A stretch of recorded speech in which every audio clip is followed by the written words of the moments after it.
Welcome to the Account Ads. We are the podcast for the finance and accounting leaders, strategizers, thinkers, and doers. And last week, when I caught up with you, Solo, I did say that we will talk about the budget. I was trying to weasel us out of it, but Hubert insisted that we talk about the budget. It's all he's been talking about in the WhatsApp chat. So we thought, Hubert, here's your 30 minutes to vent about the budget, and then we can hopefully close this chapter. So Hubert, I'm going to hand it over to you, and you're going to tell us why this budget was the best budget Australia's ever seen. You're talking about... That's a good point. I know I've done it.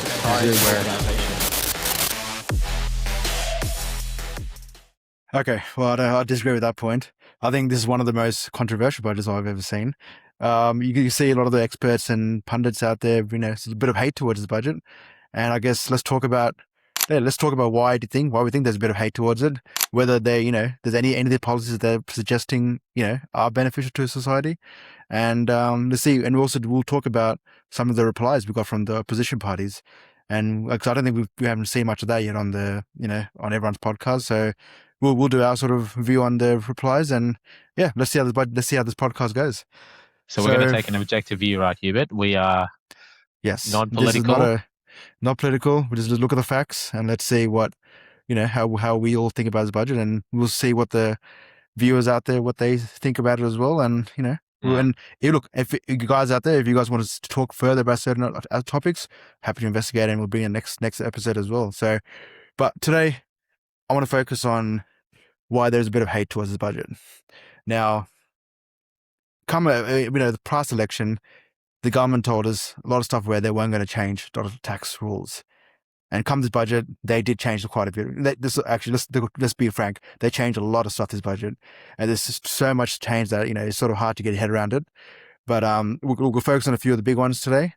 And I guess if you look at a high level, I guess the trust of the government is what I think is frustrating to people. Like, can we trust this government to say one thing and do something else? So, now they've gone and changed CGT, negative gearing, which, look, we'll go into a bit further on, but I think I've sort of agree with some of those changes. But the fact that, they can make changes with about anything. What's next? Next, they can hit super. They can hit more of their heritage stuff. And this is what sort of scares people, businesses, accountants all around the world, around Australia, I guess. And this is sort of what I think the hate's coming from. So, I don't know, do you guys have an opinion on that, or? Well, I think they've already started, like, a couple of, I think during the election, they've already started hitting super, and they implement some policies there. So you could see the road to this as well, right? I mean, there's 2 points here. There's obviously a policy position that they've taken, but there's also ideological position, which we won't get into, but I strongly believe that there's ideological positions they are taking in their policies, which is obviously affecting how they're thinking through some of these things. But Ash probably has a wiser and better head on his shoulders to determine what and see through the noise. No, mine is just, I think you're just trying to impress too many people. So they've just tried to hit the areas where they think it's not impacting anybody, but it takes a huge toll. So I don't think the long-term ramifications have been checked at all. So I think that's the biggest gap here right now. And Ash, I agree with that completely, because I think what this budget is, it sort of feels like it's a next 4-year budget. Let's get how we can get the most votes next election. It's not thinking too long term. I think that is the issue with this budget. And look, some of the other stuff I've seen about this is like we see a lot of stuff with the the whole death tax now as well. Like there's rules around the way they're treating trusts. So it's giving that uncertainty, like into people, like saying, is this sort of affecting the way that I can have how much money I can give to my kids, how much money I can put into a business? Because you see a lot of people talking about capital investment businesses is going to come down as well, and people even threatening to move their business to another country now, because any gain they make on a business is going to be taxed quite heavily now. So there's a bit of issues here when especially when it comes to our side of the people, our viewers who are into more the business side of stuff. It is going to affect these people directly, and I don't know about you. What do you guys think about that $250 tax offset? I think it's the most useless. I think it's just a political, and they keep talking about it as well as something major. Like, mate, it's like that's going to give nothing. And look, all the costs are going up in electricity, gas. Everything's going to go up so quickly. Like $250 is really nothing at the end of the year. I think it's only coming in 2027, 28, isn't it? It's not even coming this year as well. So it's a bit of a weird one, because Liberals spoke. They had a similar one too, and it wasn't that much as well. And for me, I'm like, if you're a salesperson, why would you sell that as one of your Mm. talking points? Hmm. It's like Yeah. most of the people, either poor or rich, go and spend that in a night at a pub sometimes. So Mm. like it's not really helping the common Australian over the long scheme of things with inflation. But yeah, anyway, go on, Hubert. No, I was going to say we still haven't seen the election promise of reducing our electricity bill by what $300, wasn't it, or something back then? Yeah. We still Oh haven't yeah, seen that's that right. yet. And now we're getting $2 an hour, but anyways, that's just my little rant. They're still waiting for Okay. the wind in the windmills. That's why. It was too windy that they turned it off. So Okay, so the way I'm going to focus this on is like, this is sort of what I think they should have focused on. The budget. Now, look, I think Australia, we're a nation of God bless resources. We got so many resources in Australia. Why we're not a wealthy country is still astounds me. Like we should be focusing on building wealth for all Australians. So it helps the current generation and all future generations. You see other countries that build a future fund with all their resources they have. Why can't we do that? And I don't know why we're so scared of hitting those corporations that mine our minerals and stuff. That's where we should be hitting the getting a lot more of the budget focus on that. And I didn't hear much about that. So from the Labor Party. So I think that's one thing I think we should have focused on. And I don't know. What do you guys think of that one?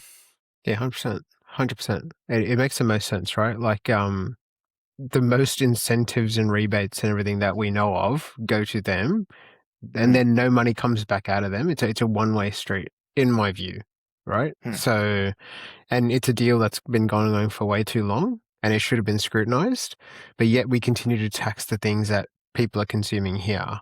So it's the most random thing you ever like. Somebody's like, we're not making enough profits. We need some extra subsidies. But when you're looking at their numbers, they're making a ton of profits. They're paying themselves huge amounts. They've got corporate overhead as well, and then you just claiming additional rebates, and then they take that money and they invest it somewhere else. They never reinvested back into Australia. So is our public infrastructure better as a result? No. Are our schools better? Are our hospitals better? No. Is our education system better? No. So it just makes you think, like, what are we trying to do, right? Like, yeah. Well, I like just on the resources, like overnight, the One Nation came up with that policy around Australian government investing in resources and obviously being treated as an investor as well. So obviously gets the benefits from it, but now they have an equity stake in some of these plants and mining things going up, which I think is actually a forward-looking way. It might not be the right way, but at least it's forward thinking about the best of their country while also ensuring investment continues to come in. Yep, agree, exactly. So, and I guess the next big issue is housing. Now, with housing, so I guess you've got a good issue on both sides, supply and demand. And I felt this budget didn't really hit the issues around immigration. So I think that's the biggest issue when it comes to supply. Like we're not keeping up with construction. So the other thing we do is we had to cap migration, and then nothing was really mentioned about that. But then from the demand point of view, I did notice that they did try some stuff, and this is where the negative gearing comes in, the CGT comes in, and they have tried to curb spending on the demand side. I think there was a bit of hate towards that, but in a way, I'm sort of like that they did this, but it's just the lies that piss me off. It's sort of like, why did they lie, say they were not going to touch it, then touch it? Whereas if they came out and said, look, this needs to happen, you got to trust us, we need it for the long term, this is the best for us, I think a lot of people would have gone on board, but they just can't admit that.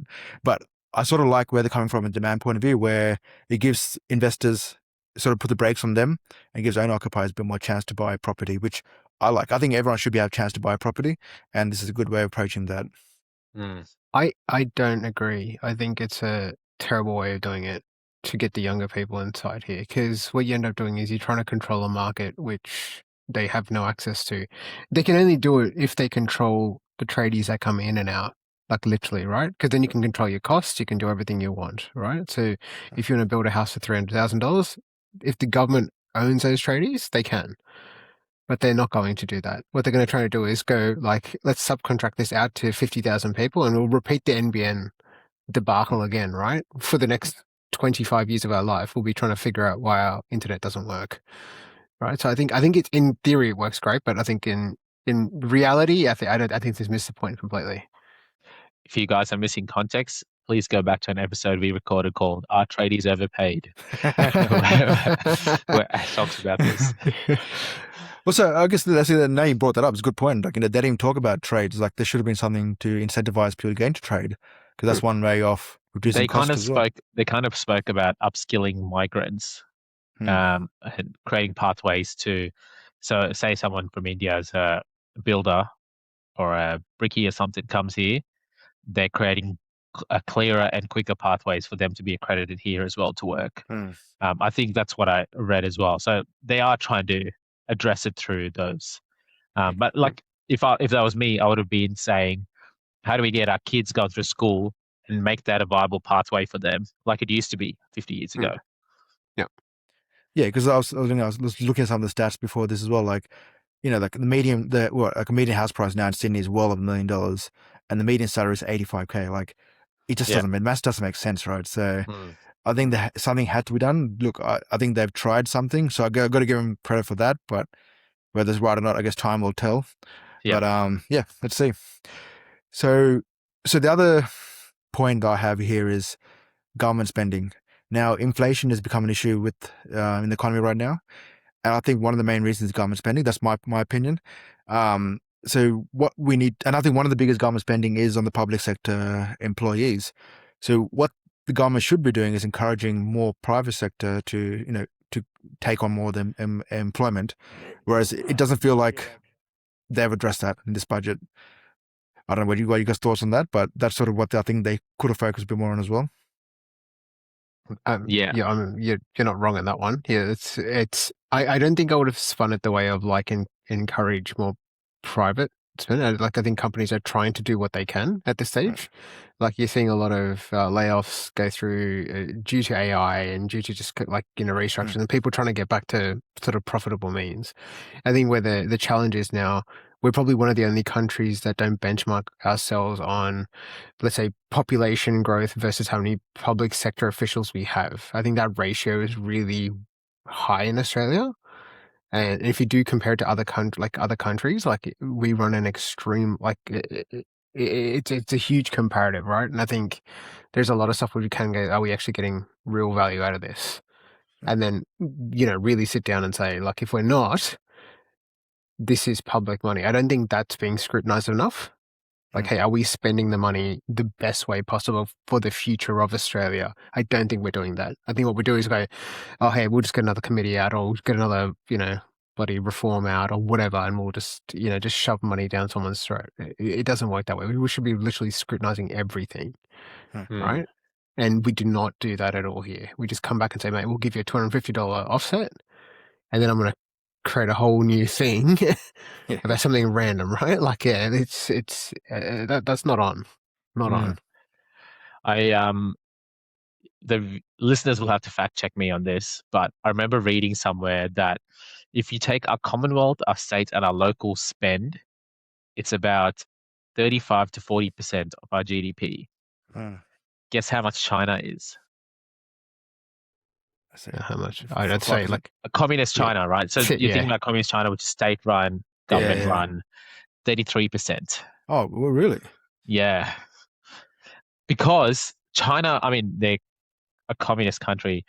Hopefully we're not talking too ideological, but they're semi-communist, but they encourage capitalism. They encourage investment into the country, investment out. And so they're government controlled, but they're only 33% of their GDP spend, which shows just how inflated our economy is. And, how this impacts all the other metrics as well. You think about unemployment, which seems low, but you think about where all the jobs are growing, it's federal, state, and local government. That's right. But private enterprise is actually reducing. And I think that's the issue. That's what I'm trying to point out. Yeah, like I think if you want to curb inflation, that's got to change. Yeah. And the last point, sorry. Yeah, no, and the other part is have more workers doing stuff, right? Like, as in that. I mean, once again, like, we sit in middle manager types of roles. But the reality is, there's a lot of cushioning there, right? So, I mean, you look at roads, you look at building stuff, you look at time delays, you look at everything, and you come back and say, like, what's everyone doing? Where is the money going? Right? and I think, because because we both been in the garment sector as well. I think we sort of seen that firsthand back in the day. So I think it's definitely there. Things got to change there for sure. Okay, and then the last point I had was around immigration. So I don't know about you, but I didn't hear too much about immigration in this budget from the Labor government. And I think there needs to be focus on, curbing immigration but also focusing on getting population growth from internal as well. Because right now, I think we're pretty sure we're below replacement level right now, isn't it, with the birth rates? And I think that needs to be, there's got to be a bit of focus on that. I don't think governments are probably underestimating how important that is. And that's sort of my opinion. I think there should be a bit of focus on that as well. It's interesting when you say like the focus on like birth rates, and then you got taxes like the death tax, like being imminently in the future, right? Like it's a tough one for families to swallow for this generation, right? Like it's, once again, the long-term vision, it's there for the next 4 years, and after that, it doesn't matter, right? It's somebody else's problem to take on, and I think that's the biggest challenge. Like, how much investment have we actually seen in Australia over the last 30 odd years, right? Like, to make this country properly great. I think since the 2000 Olympics, it's been a rough 26 years. Yeah. And you're right, because that's what I think the governments need. Like the governments from the 90s, 80s, before, they were bold enough to take that risk and say, look, this is best for Australia for the next 50, 100 years. It might lose me next election, but whatever. I'm doing what's best for the country. I think we need more of those bold leaders out there to sort of take that risk and be like, look, this is what's best for the country. I don't care if I lose election, so be it, as long as they said what's best for the country. I think that's what we need. We need more of those sort of guys. Yeah. And I think that's why, like, again, I'm going to go political here, but Trump in America was popular. He was obviously unpopular personality, and take away all the stuff about him as a person, but he brought ideas that took America back to their greatest times. They were manufacturing heavy. They had pride in what was going in and out of the country, and they were self-sufficient. And that's where he wanted to take America back to. And he understood that because as a businessman, that's when his businesses thrived the most as well. And so we almost need that kind of economic revival from one of the other parties, because obviously Labor have policies that aren't in line with what that needs to be. This is a bit of a sidetrack here. So one of my pet hates is career politicians. I think a politician needs to has some sort of work experience before they come into politics. I think someone who's been in politics their whole life just doesn't understand the business world out there. They should be unpaid, in my view. Unpaid. You do it for the love of the country in your own time, and then we truly see who wants to step into these roles. Right? Like, I think that's the only way to solve this, right? Because at the end of the day, you're So they'll have a normal job as well, you reckon? Yeah, that's right. Imagine the finance manager at Sydney Zoo is also the Prime Minister of Australia. No, I think, like, let's say the top. You just go tell him in the lunchroom. top 10, let's say, a few layers of you can be paid, but you've earned that spot, but all the rest, not paid, right? You do it out of your free will, out of your own time, because for the love of the country. Right? And that will flush out heaps, in my view, right? Because now you're not, career politicians, effectively, you have zero value or zero understanding of a dollar, yet you can go below X amount, and then you don't understand return on investment because you are also very clueless. And so it's perfectly fine for you to sell the money generating asset and then have the debt that's attached to it. Like, it's ludicrous, right? Absolutely ludicrous. I think that needs to change. Okay. So I think there's one point we can all agree on. That's good. Yeah. It's a good segue, Hubert, because there's someone that used to run a fish and chip shop that is also vying to enter federal leadership. Yep. Tell us about what you thought about her budget reply. Yeah, so I listened to the budget replies from both the Liberal leader, Angus, and Pauline from One Nation. The Liberal one was pretty, I don't know, just sort of standard political response, just sort of cliches and whatever. It just wasn't, I don't think, doesn't feel like much substance in there. I liked it because I liked him. I don't know if you heard it. He was slamming on the table a lot. And I But that's thought, something like it sort of feels like he's putting on a show. There's not really any substance yeah, to it, and that's what sort of annoying me. But yeah, to your point, I agree. Like with Pauline, I listened to hers, and look, with One Nation, I think you all agree. Like the sort of this election, I think they're going to be a bit of a force, and she's demanding a bit of attention. And I heard listen to a budget reply, and I thought it was a really good budget reply. It sort of just hit the points. There wasn't too much the sort of political jargon and stuff to sort of put on a show. And I've got some of the points here, and I think some of the points here are sort of on point. Like I agree with them. So one of the key points was to cap overseas migration to match supply and infrastructure. Perfect. I think that's exactly what should be happening because by bringing in too many people, we're just screwing up the supply in the market. yeah. Any thoughts on that? Was good next one. No, that's good. Yeah, I think both Liberal and One Nation said that. That's right. Yeah. So I agree with that. And then, but there's another one here which I sort of was iffy about because I just finished building a house as well. So as you go and abolish GST on building materials, value fund for under $1 million. Now it sounds great, but I don't think you're going to build a house under $1 million in the next 5 years because the costs have gone Well, so high. not if people build a palace like yours, Hubert. But No, people can build simple houses. building simple houses is not cheap as well. It's just like the My cost guys just built keep the going Taj flying up. Mahal. So look, I think she's coming. She's got at least some sort of help, but I think that sort of maybe won't affect too many people. This is one of my other pet hates is the whole energy and climate stuff. Now, this whole push towards net zero is really annoys me, and because I think it's just pushing the cost up of everything. It's all the inflationary pressures, and Pauline sort of mentioned that if she gets in power, she's going to step away from the Paris Agreement and get rid of the net zero. I think that is brilliant.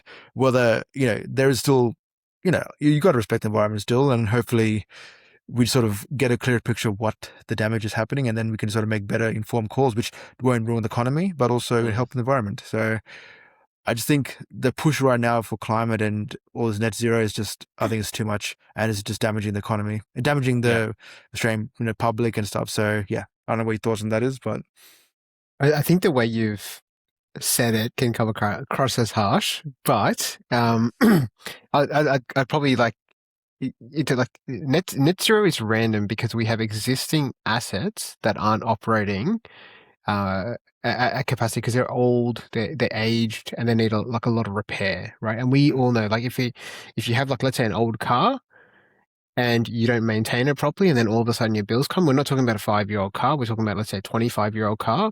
Now, if you're trying to constantly maintain that and trying to figure it out and deal with all the breakdowns and everything, it's very, very costly to run. All right. Now, would it have been cheaper now to upgrade that whole car, like that whole vehicle, into a new vehicle that can still run all that stuff and provide cheaper outcomes to everybody in Australia? 100%.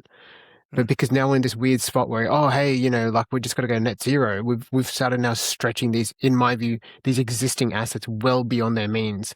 They have to pump all this additional money into infrastructure, and therefore we, and as the end user, cop all this. So we don't get any benefit out of this. People are extending the life of assets that shouldn't have been, and they should have been actually, reinvested in. And yet we're hoping for some Hail Mary to come across and just figure it out, right? Like it's too many random Hail Marys to come through via this and being like, everything will just solve itself as long as we can keep producing reports on it. And that can't happen. Yeah, I agree with that. I think to talk to Hubert's point though, and to talk to his earlier point in which he kicked all of this off, we sit on the richest resources in the world, where we should be self-sustainable, have cheap energy, have great productivity off the back of that.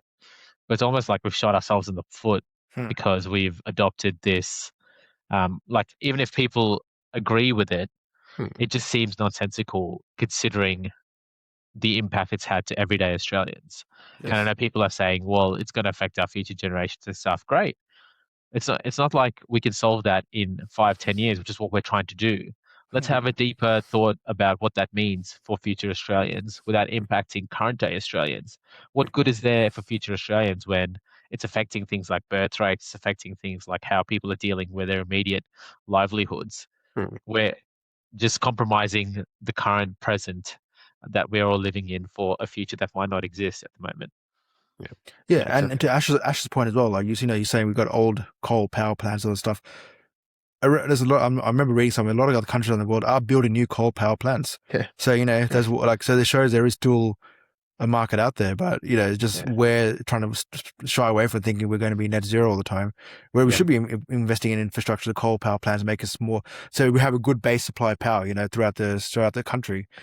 I think, Hubert, the main thing here is if we're a career-long politician, we will build those assets, but then we'll give the running and the revenue-generating component to somebody private. else. Yeah, exactly. Now, and then we'll give them incentives to keep maintaining that. And we'll be like, oh, I wonder why we're getting screwed over. But as long as they're taken care of, we're good, right? Like madness, right? I think we've sold off everything, right? Like if you just think about it, and I don't think like political parties should be allowed to sell off public assets now, like in my view, right? Like it's a super controversial.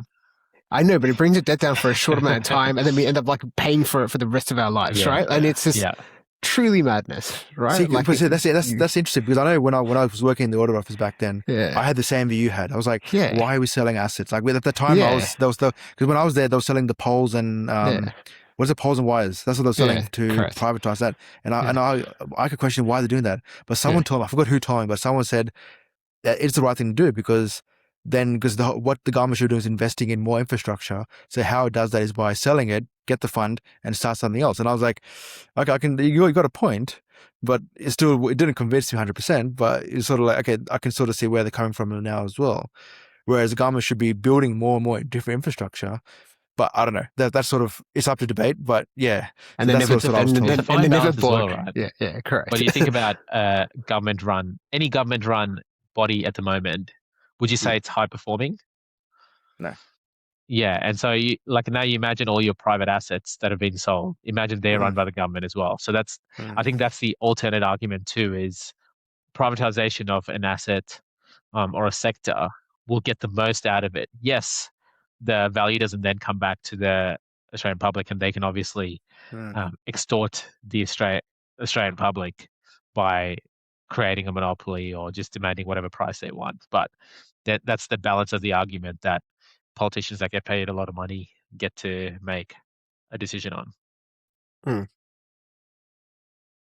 Okay, and then this is one of the I don't know. I heard this when Pauline's reply, and it was this sort of got me sort of excited. But one of the things was income splitting. So one of Pauline Hanson's flagship policy allows couples that is one dependent child to split their combined income for tax purposes. So she claims this to save a single income household earning an average wage roughly $9,500 per year.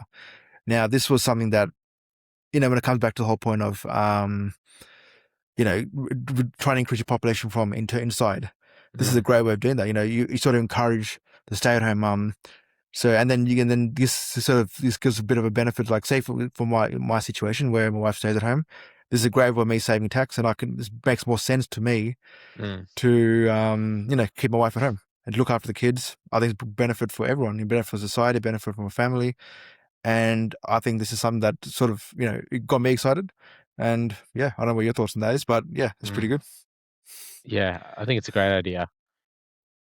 It opens up people having the choice, because right now the only choice is you both go to work and you both struggle it out and you both go pay you fund childcare and you come home and you're like, why are we going backwards, right? Like this one at least allows families to go, if we want to, we can work, and if we don't, we're still okay. There is a benefit either way, right? Like I think that option hasn't existed in Australia for a long time now. Yeah. Cool. Well, I guess this is sort of my you know, overview of the budget. I guess if you guys have got any questions, feel free to comment down below and we can definitely look into it for next episode. And yeah, so I'll hand it back to Kev. We'll wrap it up. All right. Well, thanks, Hubert. I just wanted to quickly highlight as well.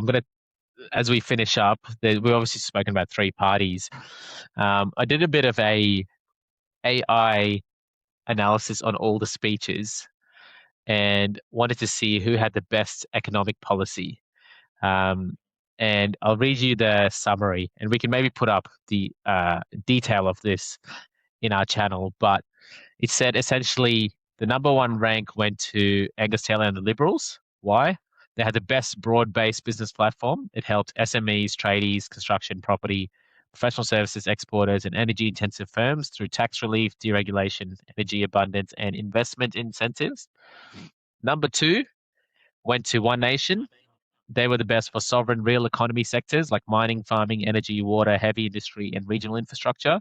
They had strong instincts, but less comprehensive for tech services and broad capital markets. And actually, it shows through, right? It even actually shows through in their party, like obviously with Barnaby and stuff in there. And number 3, obviously, as you can see from the sentiment of this podcast, was Labor. And it said best for targeted government-supported sectors like clean energy, startups, and R&D, but weaker overall because CGT negative gearing and trust changes may reduce confidence for investors, family businesses, and property.